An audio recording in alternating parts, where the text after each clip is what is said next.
IMSA's return to the Indianapolis Motor Speedway was a total success, and so much action happened across the weekend of racing. So for this video, I will talk about what happened during the Battle of the Bricks in 2023. The WeatherTech Championship's 10th round of the season took place on September 17th of 2023, as IMSA returned to America's most famous circuit, the Indianapolis Motor Speedway, for the first time since 2014. Before this almost 3-hour race took place, qualifying set the grid with Porsche locking out the front row in GTP. Out of the entire GTP field, Porsche Penske Motorsport was arguably the favorites to win this event, considering that the Penske team has had the most testing at this circuit compared to anybody on the GTP field. And if you thought Porsche Penske Motorsport was successful, maybe even dominant at the Road America event, just wait till I talk about this race. The green flags were out and racing was underway at Indianapolis. Porsche Penske Motorsport led the way with the two 963s. Meanwhile, Sébastien Bourdais made it 3 wide with the 01 Cadillac. The number 7 Porsche locked up and Mathieu Jaminet took the lead. Sébastien Bourdais was then turned around by the number 24 BMW. Unfortunately, the 01 spun into the path of the number 60 MSR Acura, and that ultimately gave the Cadillac damage. This whole situation mixed up the GTP order. With the 2 Porsche Penske's continuing to lead, this cycled the 2 BMWs to 3rd and 4th overall. Meanwhile, the number 59 customer Porsche entry from Proton Competition moved into 5th. Speaking of that Proton Competition Porsche, they were running really strong this race. They had very good pace compared to the Road America event, and were looking to challenge for not just a top 5, but a potential podium. Unfortunately though, Proton Competition's entry was hit with a drive-through penalty that sent them pretty much towards the back of GTP. This was incredibly unfortunate considering their pace early on, and I'm just hopeful that they have a better race weekend at Michelin Raceway Road Atlanta. Over in the 22 car field in the GTD classes, it was a very clean start at turn 1. Madison Snow and the number 1 Paul Miller Racing BMW continued to lead the number 9 Pfaff Motorsports Porsche. And remember, that's a GTD car leading a GTD Pro car. Quite impressive stuff from the Paul Miller Racing squad. After a brief time under yellow flags, the racing continued as the 2 Porsches continued to lead from the number 24 BMW. Later on, the number 24 BMW was forced to come into the pits from 3rd position. This was to serve a penalty for allegedly causing the incident at turn 1 with the 01 Cadillac. Unfortunately, the 24 BMW's day just got worse when that car unfortunately had to retire due to a technical issue. This was the 2nd time in a row where that BMW had to retire from the event. To be honest, it's been a pretty difficult season for the 24 BMW. Meanwhile, in LMP2, a great move for the race lead happened when George Kurtz overtook Ben Keating at turn 1. But that 04 CrowdStrike entry would actually not stay in the race lead for that long. Contact happened between the number 32 Mercedes in GTD and the number 33 LMP3 entry from Shawn Creek Motorsports. That entry was originally 3rd, but unfortunately because of this incident, it was thrown down the order in the LMP3 grid. This actually affected the race lead battle in LMP2, as George Kurtz had to take avoiding action to not hit these cars. Ben Keating was therefore able to extend the race lead gap. This next incident was probably the scariest moment of the entire event.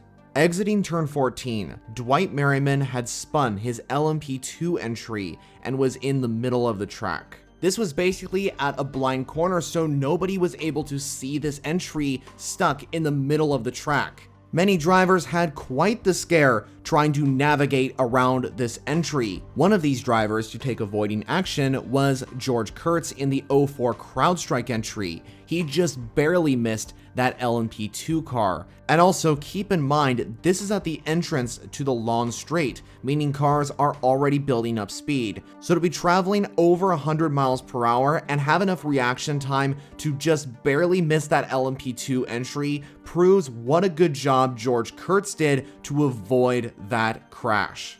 Now, one of the stranger things to happen in this race was when the number 31 Action Express Cadillac moved ahead of the two Porsches into the lead under safety car. Now, this was a very controversial topic, considering that a lot of people, including myself, were asking the question, why was that Cadillac moving into the lead under safety car? That's against the rules. Well, let me quickly explain how it's not and how Durrani was able to keep that position. This all had to do with the class split procedures, where cars from one group pull to one side, allowing another set of cars to move ahead to get an order of class configuration. There is actually a rule: if cars do not follow the direct instructions from race control to move ahead of the class split in a certain amount of time, then cars behind following said instructions are allowed to overtake these entries. This is exactly what happened with the Porsche Penske's, and why Pipo Derani was able to overtake them for the race lead, even under safety car. This whole situation was very confusing, not just for us viewers watching the action, but for the actual teams and organizers themselves, as this rarely happens, especially for the overall race lead.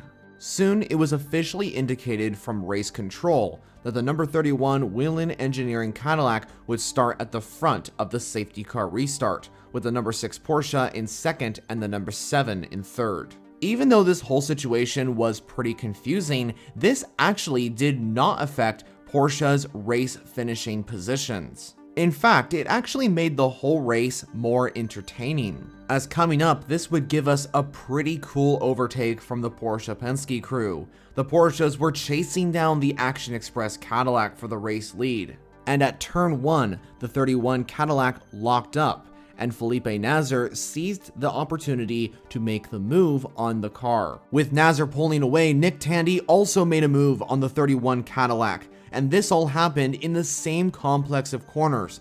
Porsche were running 1-2 at Indianapolis once again. After this, the Penske Porsches simply bolted away from the number 31 Cadillac, and they pretty much dominated the rest of the event. The two Porsches actually battled for position, and Nick Tandy was able to get ahead of his teammate Felipe Nasr and put the number 6 Porsche into the lead ahead of the 7. Alexander Sims in the 31 Cadillac actually made a mistake at turn 1. The car wasn't damaged though, and he was able to get it back out onto the track. But all of this meant that he did drop to P4. The number 25 RLL BMW was now into the podium positions. In GTD, there was a very close battle for the race lead between the number 57 Windward Racing Mercedes and the sole Lamborghini entry. Spinelli and Ellis battled it out to see who would take victory, but eventually the battle ended with the number 57 Windward Racing Mercedes in front. So at the end of the day, the checkered flag fell with Nick Tandy and Mathieu Jaminet driving the number 6 Porsche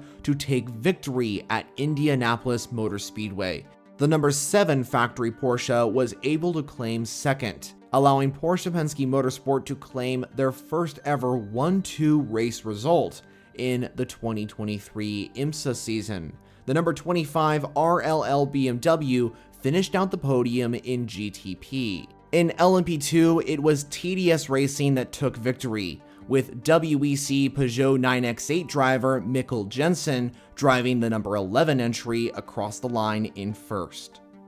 In LMP3, the number 17 AWA entry took the win in that class, and in GTD Pro, it was the WeatherTech Racing Mercedes that took their third victory this season in that category. And finally, in GTD, it was another Mercedes that took the win. The number 57 Windward Racing entry was victorious. Let's now take a look at the championship standings heading out of round 10 of the Battle of the Bricks in 2023. In GTP, the championship is as close as ever as we head into the final round at Michelin Raceway, Road Atlanta. Action Express Racing lead the championship, but the gap between the top 3 is between 5 points. 7 different cars have a chance of winning this championship with 1 round remaining. How incredible is that? This further proves that the LMDH regulations are working wonders. After their win at Indianapolis, TDS Racing are continuing to lead the LMP2 championship by just 20 points to the number 52 PR1 Matheson Motorsports entry. In LMP3, after their win at Indianapolis, AWA and their number 17 entry are bolted into second position in the championship. But there is still no chance to catch the number 74 entry from Riley Motorsports at the top. Moving on to the GT classes, and in GTD Pro, it is the number 14 Foster Sullivan Lexus that continues to lead the championship. In GTD, Paul Miller Racing's BMW is still in the lead, and with the incredible consistent results from PMR this season, they have basically locked out this championship. So that completes my race review on the 2023 Battle of the Bricks as IMSA returned to Indianapolis Motor Speedway. What did you think of this event in 2023? Let me know all your thoughts down in the comments. Thanks for following along. If you want to see more endurance racing content, especially on IMSA and WBC, make sure to hit the subscribe button to the left. Also, check out one of the suggested videos I put to the right of your screen. So thank you for watching, and I'll see you in the next one.